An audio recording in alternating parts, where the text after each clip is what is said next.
শুরু করছি পরম করুণাময় অসীম দয়ালু সেই আল্লাহর নামে, যিনি আমাকে আপনাকে সুন্দর আকৃতি সুরাত দিয়ে এই মানব জন্ম দান করেছেন। তার প্রশংসা করে শেষ করা যাবে না। আজকের আলোচনা, আমরা ধর্ম মানব কেন? কেন এই ধর্ম মানার পদ্ধতি রয়েছে পৃথিবীতে? তার আগে বলি, ধর্ম মানে ধারণ করা। যেহেতু ধর্ম শব্দটা এসেছে, এই ধর্ম শব্দের অর্থ ব্যাখ্যা করতে গেলে আমাকে মূলে যেতে হবে যে আমি কেন ধর্ম মানব, আর ধর্ম মানার উদ্দেশ্যটা কি, আর ধর্মটাই বাকি। ধর্ম মানে ধারণ করা, আর আমি কি ধারণ করব, কি অবলম্বন করব। যদি আমার ধর্ম মানার ভিতরে কোনো অবলম্বন করার বস্তু না থাকে, যদি আমি গড বা ঈশ্বরের পূজা করি বা আল্লাহর আরাধনা করি, তাহলে এখানে আল্লাহর লাভ কি আর আমার লাভ কি? অবাক হওয়ার বিষয় রয়েছে এখানে। কারণ পৃথিবীর অধিকাংশ মানুষ জানে যে আমাদেরকে সেই গড ঈশ্বর বা আল্লাহর পূজা করার জন্য, আরাধনা করার জন্য আমাদেরকে মানুষ হিসেবে সেই ঈশ্বর বা আল্লাহ পাঠিয়েছেন। এটা সমস্তই ভুল কথা, মিথ্যা কথা। কেননা আমাকে আল্লাহর পূজা বা ঈশ্বরের আরাধনা করতে হবে এই কারণে আমি তার রঙে রঞ্জিত হব, অর্থাৎ তার জাতের জাতি হব, তার বন্ধু হব, তার সঙ্গী হব, একই জাতের জাতি হব। দেখেন, মহাগ্রন্থ আল কোরআন তো এটাই বলছে আমাদেরকে, তোমরা আল্লাহর রঙে রঞ্জিত হও, এটা বলছে তো। তাহলে এটা যদি বলে থাকে, অবশ্যই আমাদেরকে সেই সৃষ্টির থেকে স্রষ্টা হওয়ার জন্যই এই ধর্মকে আনা হয়েছে।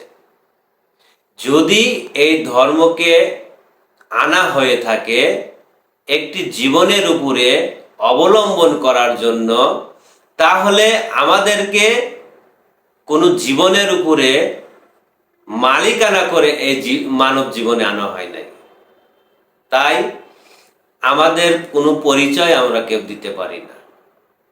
পরিচয় কখন দিতে পারবো? যখন আমি ধর্ম মানার ভিতর দিয়ে কোনো জীবনকে অবলম্বন করব, সেই জীবনের সাথে মিশে যাওয়ার জন্য ইবাদত করব বা আরাধনা করব বা পূজা করব, তখন আমি সেই জীবনের সেই সান্নিধ্য লাভ করতে পারলেই আমার মুক্তি হবে। এছাড়া পৃথিবীতে যত প্রকার ধর্ম আছে, সেই ধর্মের ভিতরে মানুষ ভিত্তিহীনভাবে ধর্ম মানার চেষ্টা করছে।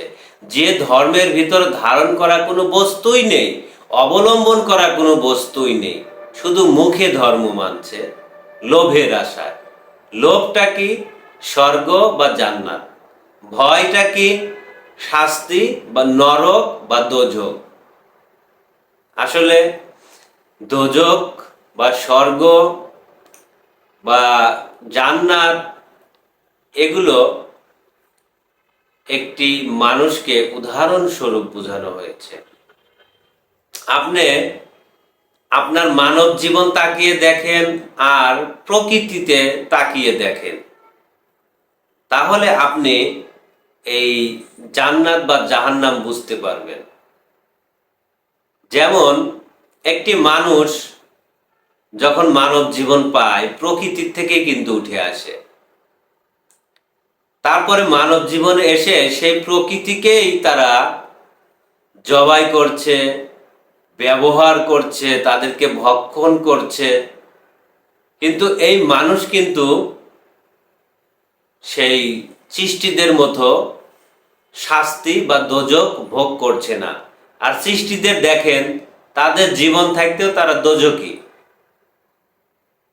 ইচ্ছা করলে একটি গরুকে জবাই করে খাচ্ছেন, ছাগলকে জবাই করে খাচ্ছেন, মাছকে খাচ্ছেন, টুকরো টুকরো করে কেটে জ্বালিয়ে পুড়িয়ে তারপরে তাকে সুন্দর করে মেরিনেশন করে খাচ্ছেন। কিন্তু আপনাকে কি কেউ খাচ্ছে? আপনাকে কেউ শাস্তি দিচ্ছে? একটু ঝড় তুফান হলেই তো ঘরের ভিতরে সে ছায়াতলে আশ্রয় নিচ্ছেন। তাহলে এখান থেকে কি আপনি বুঝতে পারেন না যে সেই জান্নাতি জীবনটাই হলো এই মানব জীবন? আর ধর্ম মানার ভিতর দিয়ে আমি যদি মানুষ হতে পারি, তাহলে আমি সেই স্বর্গময় জীবন লাভ করতে পারলাম, আমার সেই ধর্ম মানার সার্থকতা আসলো। এছাড়াও অন্যান্য জীবন এই মানব জীবনের ভিতরে প্রতিষ্ঠিত, অর্থাৎ বিশ্বব্রহ্মাণ্ডে যা কিছু আছে তা কিছুই মানব ভাণ্ডে আছে। এখন আপনার কোন জীবন পছন্দ, সে জীবনকে নির্ধারণ করুন আপনার এই মানব দেহ ভাণ্ডের ভিতরে। তারপরে সেই জীবনকে আরাধনা করেন, পূজা করেন। সেটা যদি মানুষের জীবন হয়, তাহলে মানব গুরুকে পূজা করেন, মানব গুরুর আরাধনা করেন। তার কাছে গেলে আপনাকে সেই মানব হওয়ার রাস্তা দিবে, ঈমান এনে দিবে।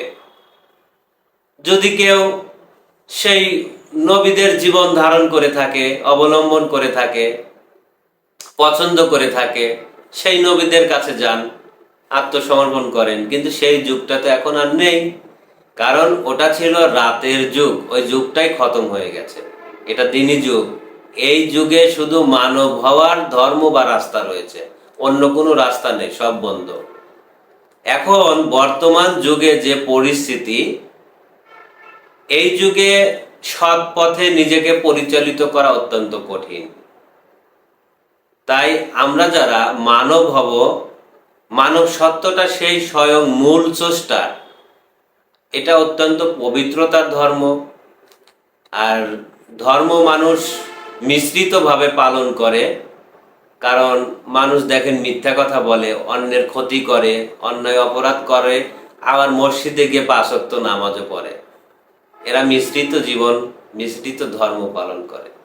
এরা কোনো জীবনের উপরে ঈমান আনেনি, সেই জীবনের গুণটিও এরা মেনে নেয়নি। তাই আল কোরআন বলেছে, এতে শুধু মুত্তাকিনদের জন্য পথের দিশা রয়েছে, অন্য কারোর জন্য না। তাহলে যারা মুত্তাকিন হবে, কোরআনের গুণটিকে মেনে নিবে, তারাই কেবল সেই মানব গুরুর কাছে আত্মসমর্পণ করবে। আর সেই যে পথ দেখাবে, সেই পথ মতে সে চলতে পারলেই তার জীবন সাকসেসফুল, সে মুক্তি নিতে পারবে। আর যদি কেউ দুনিয়ার এই জান্নাত স্বর্গময় জীবন পেয়েছে, সেই জীবন পেয়ে যদি সে হেলায় হেলায় নষ্ট করে, তার দিনকে নষ্ট করে ফেলে, কারণ আপনাকে তো নির্দিষ্ট একটি সময়ের জন্য এই দিন বা এই জীবন দেওয়া হয়েছে। যদি নষ্ট করে ফেলেন, এই ক্ষণিকের জন্য এই সুখ শান্তি ভোগ করেন, তাহলে আপনার এই মানব জন্ম পর্যন্তই সমাপ্ত।